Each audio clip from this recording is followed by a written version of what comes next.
Kushuhudia mabadiliko makubwa katika sekta zote halmashauri ya wilaya ya Chunya sio jambo la siri tena, na wala sio jambo lenye kujificha, maana macho ya Watanzania na hata usimulizi wa vyombo mbalimbali vya habari umethibitisha wazi kwamba Chunya imebadilika tena kwa kasi isiyo ya kawaida. Chunya ilikuwa wilaya ya kuhamishia watumishi watukutu, wazembe na walioshindikana kinidhamu, lakini sasa historia imebadilika, maana Chunya inakimbiliwa na watumishi kutoka maeneo mbalimbali, huku waliopo wakiwa hawana ratiba kabisa ya kuhama Chunya kutokana na fursa mbalimbali zilizofichuliwa. Fuatana nami kutazama namna ambavyo watumishi wa halmashauri ya wilaya ya Chunya wanavyotumia vema fursa zinazowazunguka katika mazingira yao. Makala hii imeandaliwa na Joshua Sengo kutoka kitengo cha habari na mawasiliano ya umma wilaya ya Chunya.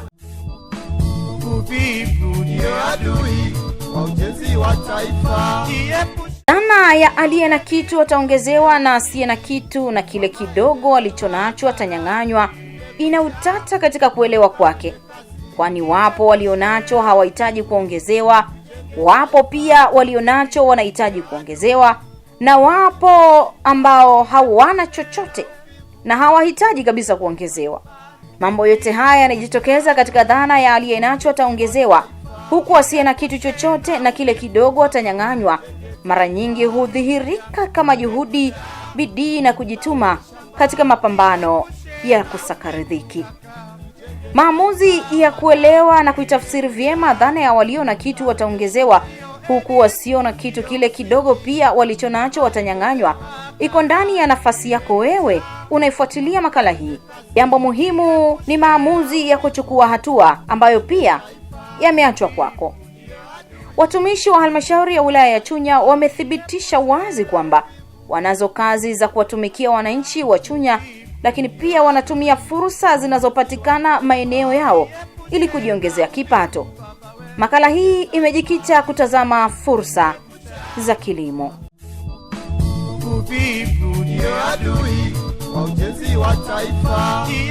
Ni jambo la wazi ambalo halihitaji nguvu nyingi kulifafanua kwamba kilimo ndio sekta iliyoajiri Watanzania wengi kuliko sekta nyingine yoyote nchini, kwani viongozi wa serikali na hata mashirika mbalimbali yamekuwa yakitoa takwimu za kilimo mara kwa mara. Kwa sababu hiyo, serikali imeendelea kuboresha mazingira ya kilimo ili Watanzania wengi zaidi waendelee kujitokeza kushiriki fursa mbalimbali za kilimo kwa faida yao binafsi na hata taifa kwa ujumla. Watumishi wa umma Chunya wametafsiri vyema dhana ya serikali kuboresha mazingira ya kilimo na hata dhana ya aliyenacho mara zote huongezewa zaidi. Wameamua kuwa kundi la Watanzania wanaostahili kuongezewa zaidi.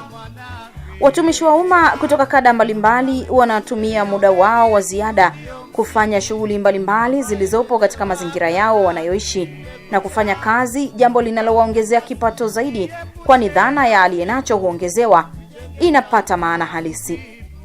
Wapo watumishi ambao wanatumia muda wao kujishughulisha kwenye shughuli za madini, biashara, kilimo na shughuli nyingine nyingi, lakini kwa dhana ya makala hii imewalenga watumishi wanaojishughulisha na kilimo. Mtendaji wa kijiji cha Igundu ndugu Josefu Nangale pamoja na mtendaji wa kijiji cha Shoga Bi Sara Richard Mtogolo wanatoa ushuhuda wao kuhusiana na kilimo na namna kinavyowaongezea kwenye vipato vyao, jambo linaloongeza heshima na kujituma kuwatumikia wananchi.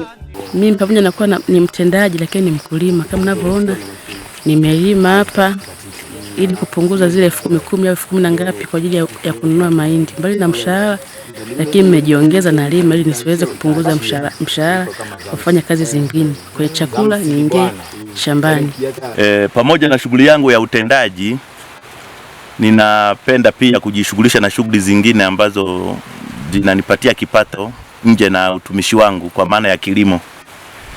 Lakini baada ya kuona mimi napenda kilimo, baadhi ya watu sasa ambao wanauza mashamba wakawa wanakuja kwangu, nanunua heka moja, nikawa naunganisha hivi mpaka saizi ninapozungumza na heka 60 za kwangu binafsi na zina hati miliki. Nalima maharage kidogo kwa ajili ya chakula, lakini alizeti ni kwa ajili ya matumizi ya mafuta ya kwangu, lakini nauza pia na heka 7 na iko vizuri. Lakini pia nimelima mahindi kama kawaida yangu ya kila mwaka. Hii kwenye ploti tunaozungumza hii ina hekari 15. Mwaka huu, msimu wa mwaka huu nina hekari 7 za alizeti, lakini za mahindi ina hekari 22. Kwa hiyo jumla ni hekari 29. Ndugu Nangale ambaye ni mtendaji wa kijiji cha Igundu anaeleza kwa kina kidogo juu ya ushiriki wake kwenye shughuli za kilimo na namna ambavyo amekuwa mfano wa kuigwa katika jamii anayoiongoza. Mwaka jana msimu uliopita huu nilipata mahindi gunia 330. Ukitegemea sana mshahara ambao napata mimi usingeweza kunifikisha katika kukizi mahitaji ya familia. Na kilimo hiki kimenisaidia kwa sababu mimi nilikuwa siwezi kupeleka watoto kwenye shule za medium, lakini nashukuru watoto wangu wote saizi wanapiga shule nzuri kupitia kilimo.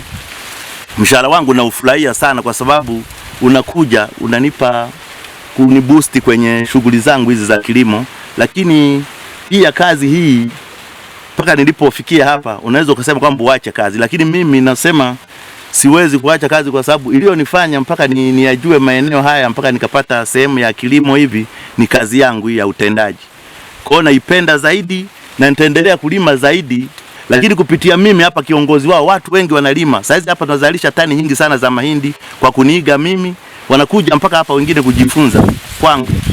Naona. Kwa hiyo sasa na mimi naona kwamba utendaji huu ndio naufaidi vizuri sasa kwa sababu sina njaa ile ya kulalamika au kutamani fedha ya nani ya wananchi. Wananchi mimi ndio nawasaidia.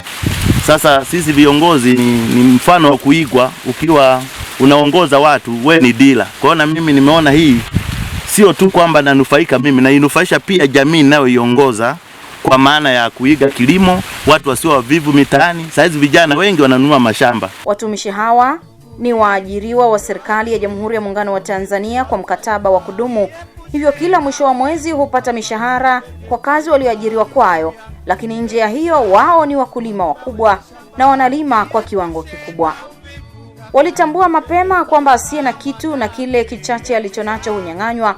Wao wakagoma kunyang'anywa kwa vitendo, na kupitia kilimo wanajipatia fedha za kutosha kuendesha maisha yao na kuwahudumia wananchi wa Tanzania. Watendaji hao wa vijiji vya Igundu na Shoga wameendelea kutoa somo la faida ya kutumia fursa zilizopo kwenye mazingira yao, huku wakitoa wito kwa watumishi wengine kuiiga. Wenzangu, mbali sio watendaji pekee, watumishi wote wa umma mjiongeze, mlime mashamba. Shamba au kilimo ni uti wa mgongo. Mwanzo nilikuwa nikipangiwa kazi sehemu, nilikuwa naona kama nimepewa adhabu, lakini nipende tu kuwashauri watumishi. Sehemu yoyote ukipangiwa kazi, uwe ni mwalimu, uwe ni dokta, uwe ni mtendaji kama nafasi yangu, sehemu yoyote ile ikiwa bushi, wewe ni fursa kwako, ibadilisha kama kuwa ni fursa, usione kama adhabu. Mimi nimekaa sehemu nyingi, lakini kila nikifika najaribu kuangalia fursa inayopatikana katika mazingira yale, lakini najikuta naishi vizuri kuliko hata kule ambako nimetoka. Kwa hiyo sisi tunaokaa vijijini, watu msiogope. Fursa mojawapo ni mmoja ya kilimo hiki. Fursa mojawapo ufugaji, unaweza kufuga kuku kama ulivyoona pale kambini.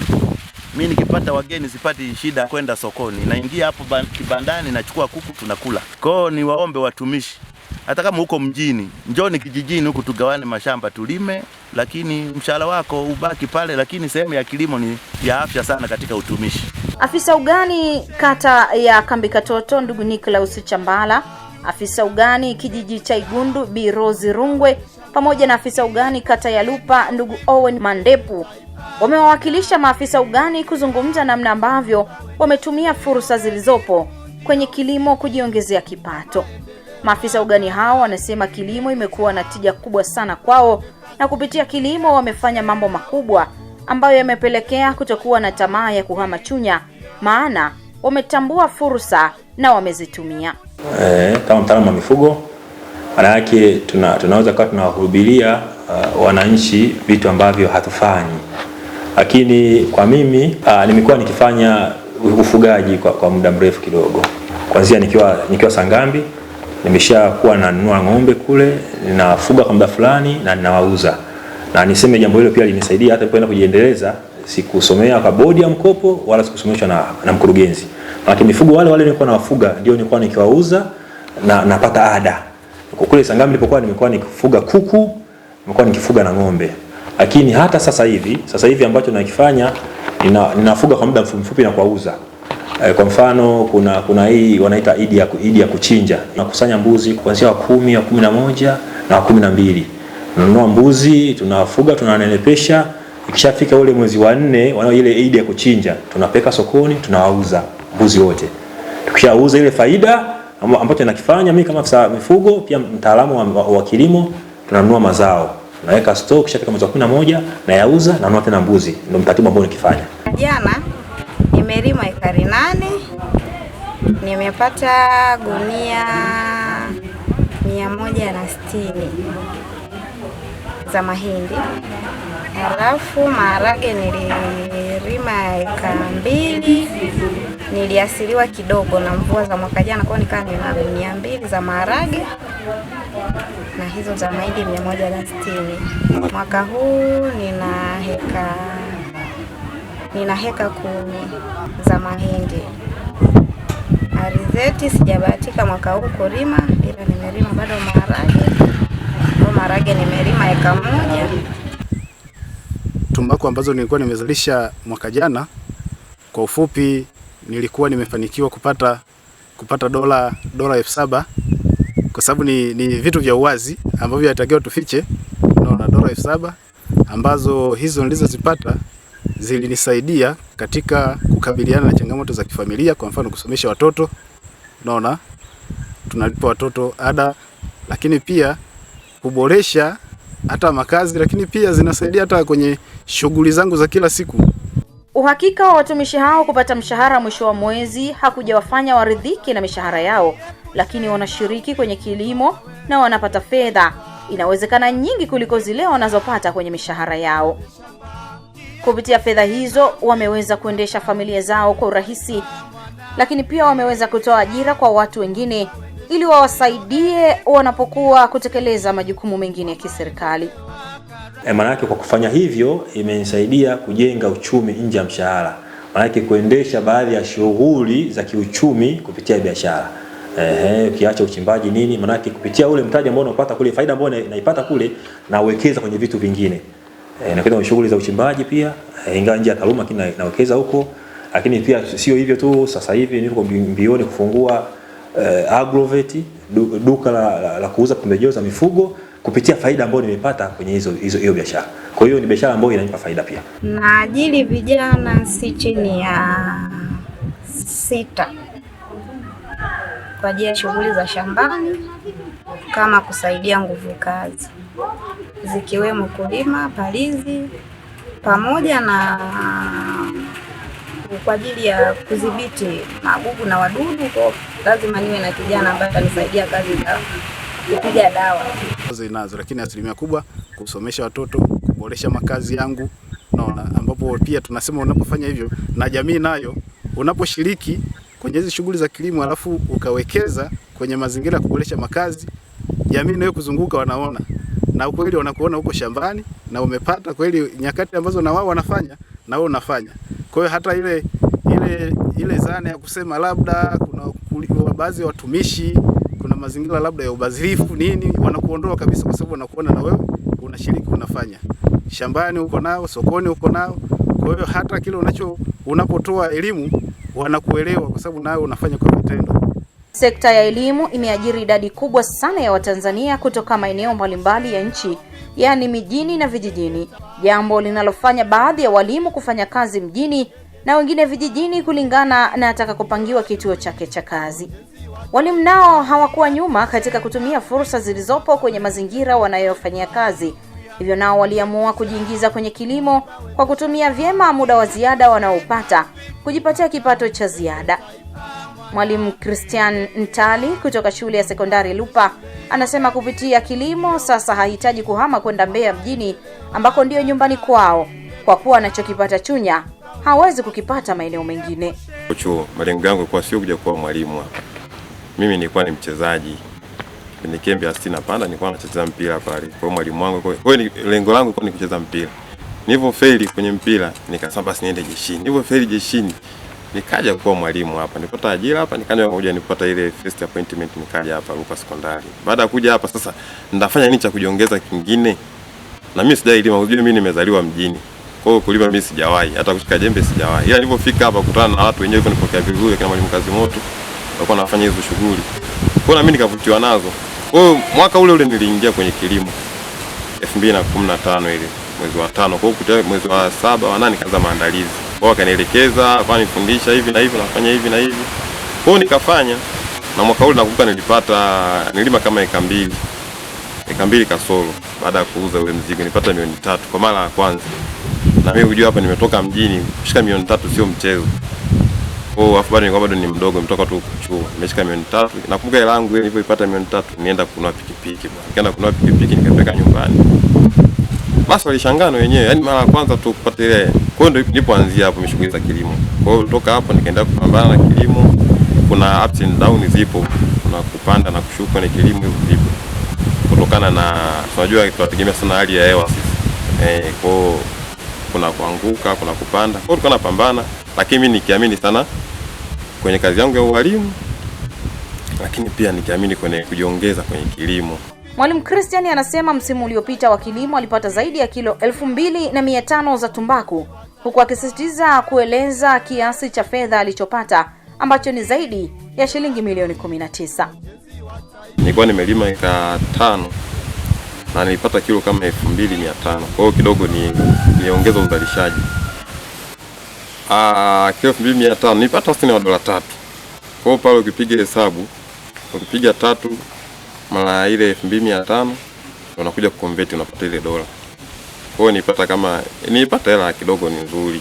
Hela ni nzuri ambayo hiyo ukienda benki kuchukua NMB bro unaweza ukasafa. Sababu ni hela nyingi, sio vizuri kuhitaji, yani nipata hela nyingi sana. Sababu ukipiga hesabu unajua mwenyewe utaiona hapo dola unapata ngapi. Kama dola 700 ngapi? Mara 3 nilipata kama dola 7500. Sasa 7500 convert kwa kipindi kile walinichangia chamani kwa 2600 ilikuwa dola nadhani. Kwa hiyo nilipata hela nzuri. Hela ilikuwa ni nzuri. Aidha, Mwalimu Christian anawahimiza walimu wenzake kuzitambua fursa zilizopo kwenye maeneo yao na kuzitumia ili kujiongezea kipato kitakachowasaidia kuendesha familia zao na hata kusaidia jamii inayowazunguka. Mwalimu Christian anasema kilimo kimemkutanisha na watu wengine wengi, lakini pia kimeongeza uwezo wa kuthubutu pale inapojitokeza fursa nyingine yoyote. Matumaini yangu ni mengi, kwa naona siwezi kufanikisha malengo yangu kwa kazi tu hii ya walimu peke yake. Ingawa inanisaidia kusogeza shughuli zangu za shamba. Na ndio maana ukuta mpaka saizi hapa asubuhi nipo kazini, naondoka makale saa 9:30 kazini. Umeona? Ila weekend hizi mimi ndo natumia kwenda shambani, lakini pamoja na yote mimi napiga kampani sana na ndugu zangu wako hapa. Ndio market asi kazini kwetu tunakuja hapa hadi Jumapili tunakuepo. Unajua sio ya bweni. Kwa hadi Jumapili tunakuepo hapa. Kwa hiyo tumekuja hapa kazini mara moja hadi saa 4. Unaenda zako shambani, unachungulia kule, unaangalia huko na kusemea ya kurekebisha, maelekezo kutoa maelekezo sema rekebisha, unaelekeza watu wanarekebisha kwenye mapungufu hivyo. Lakini Jumamosi pia tunaitumia vizuri. Kuna muda mwingine mashamba kwa sababu yapo ni mbali kidogo, lakini tuna pikipiki nini, unaweza kwenda hata usiku saa 1 ukaenda ukachungulia kidogo, ukapiga story na vijana kule shambani, ukarudi. Mbeya jiji nitaenda nikistaafu. Sasa hizi bado nipo. Mimi mwenyewe nimekuja mimi hapa Lupa. Kama nilivyokuambia, mimi nimezaliwa Mbeya mjini.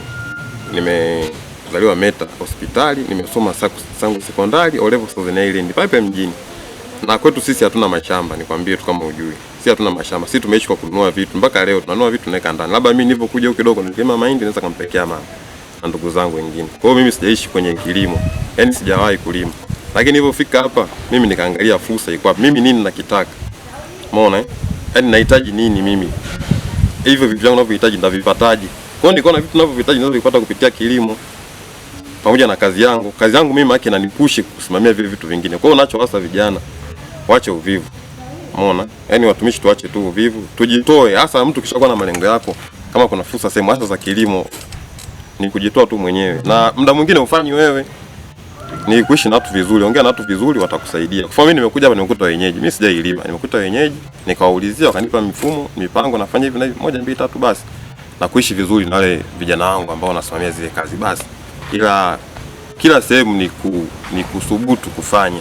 Ukisubutu kitu chochote unachokiamini, hata mjini kuna fursa, lakini takiwa tuwe mwenyewe usubutu. Yaani tunachokosa sisi watumishi, hasa walimu, ni usubutu wa kitu. Uongozi wa halmashauri ya wilaya ya Chunya umekusudia kuinua wananchi wa wilaya ya Chunya kwa kuwapa huduma stahiki kupitia sekta zote za maisha ya mwanadamu, jambo ambalo nalo halijifichi. Pia watumishi wote waliopo Chunya nao ni sehemu ya wananchi wa wilaya ya Chunya, hivyo nao wanatumia fursa zilizopo Chunya sawasawa na wananchi wenyeji wa Chunya, jambo linalofanya watumishi kuendelea na nia ya kuwatumikia wanachunya pamoja na kuendeleza maisha yao ya sasa na ya baadaye ndani ya Chunya. Watumishi hao wa Chunya wanaoshiriki kwenye kilimo hawana tofauti yoyote na wewe, na wao wanategemea mvua hizo zinazonyesha, ambazo zinanyesha hata kwako. Wanategemea pia mbolea hizo zinazouzwa kwa ruzuku, ambazo hata hapo ulipo zipo. Eneo la kujifunza kwa sasa ni Chunya. Kwa wewe mtumishi uliye nje ya wilaya ya Chunya, njoo Chunya. Njoo ubadilishe maisha na ufurahie kazi unayoifanya, huku ukiongeza kipato kupitia kilimo na fursa nyingine. Ukija Chunya, hautojuta kamwe. Maisha hayo unayoyaishi, umeendelea kutekeleza dhana ya asiye nacho, na hata kile kidogo alicho nacho basi hunyang'anywa. Hivyo nikukumbushe tu, utaendelea kunyang'anywa. Uvivu ndio adui wa ujenzi wa taifa. Jiepushe na uvivu baba, wewe jenge taifa. Ndugu yangu, Endelea kutufuatilia kupitia YouTube ambako tunapatikana kwa Chunya DC Online. Website ama tovuti tunapatikana kwa www.chunyadc.go.tz. Lakini Instagram tunapatikana Chunya_official.